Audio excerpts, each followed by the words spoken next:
我觉得其实对韩市长来讲，坦白讲，张善政这张牌是好牌，虽然他不是第一人选啊，当然我们都众所周知，第一人选是朱立伦市长。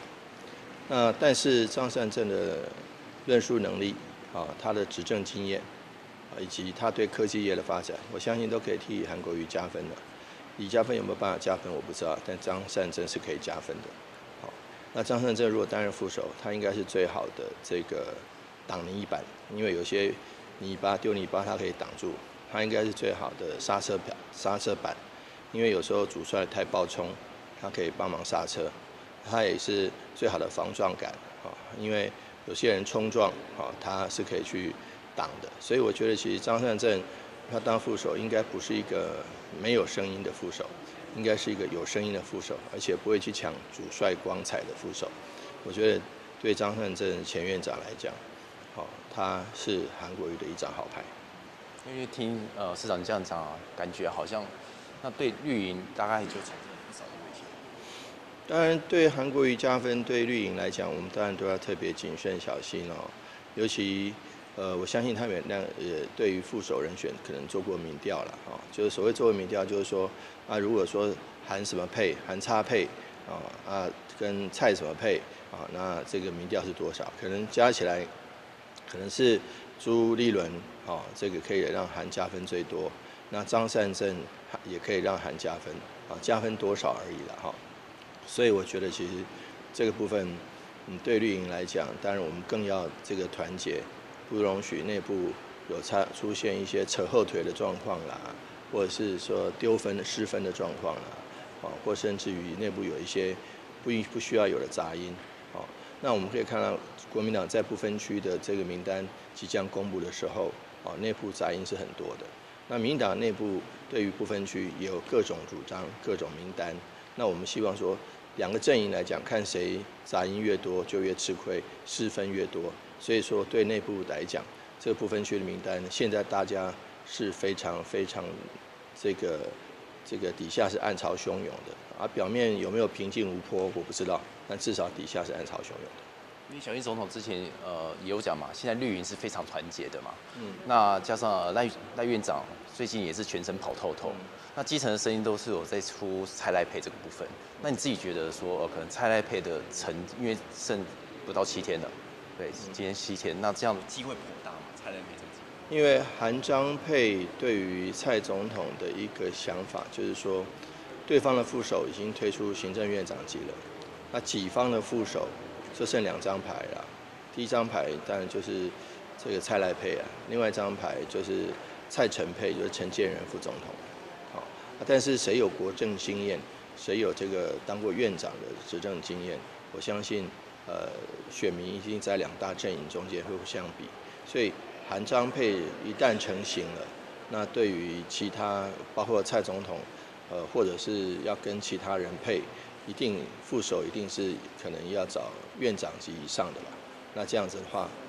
才会比较至少我们在经验上应该会这个能够跟人家互相评论。当然，蔡总统不需要。他其实说起来，因为蔡总统已经有执任过，他也当过行政院副院长嘛，他也当过4年的总统了嘛，所以说他执政经验是够丰富了，不需要副手来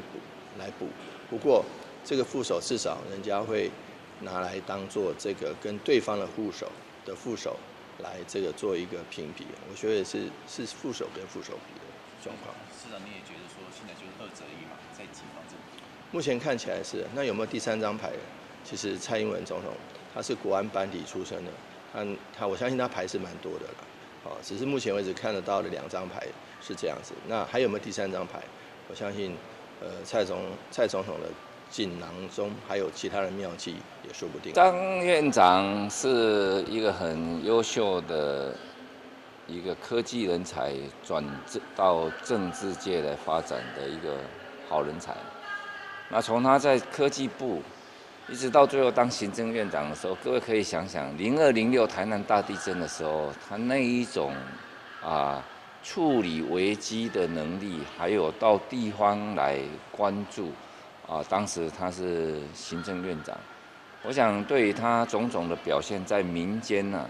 可以说是风评极佳啊。对一个科技人，他又是大数据的一个专家，我想将来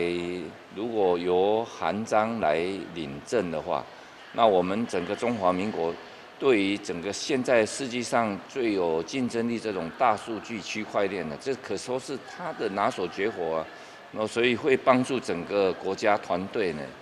一定会有一个新的突破跟发展。所以我们非常乐见其成，而且也很感动可以找到张院长这种好的人才来加入我们韩国瑜的团队。那因为可能今天我有问市长说，因为蓝营这边派出的大概就是院长级的一个部分那他也有可能绿营这边好像可能是蔡赖配或者是蔡陈配，就是陈建仁这样院长级来派。那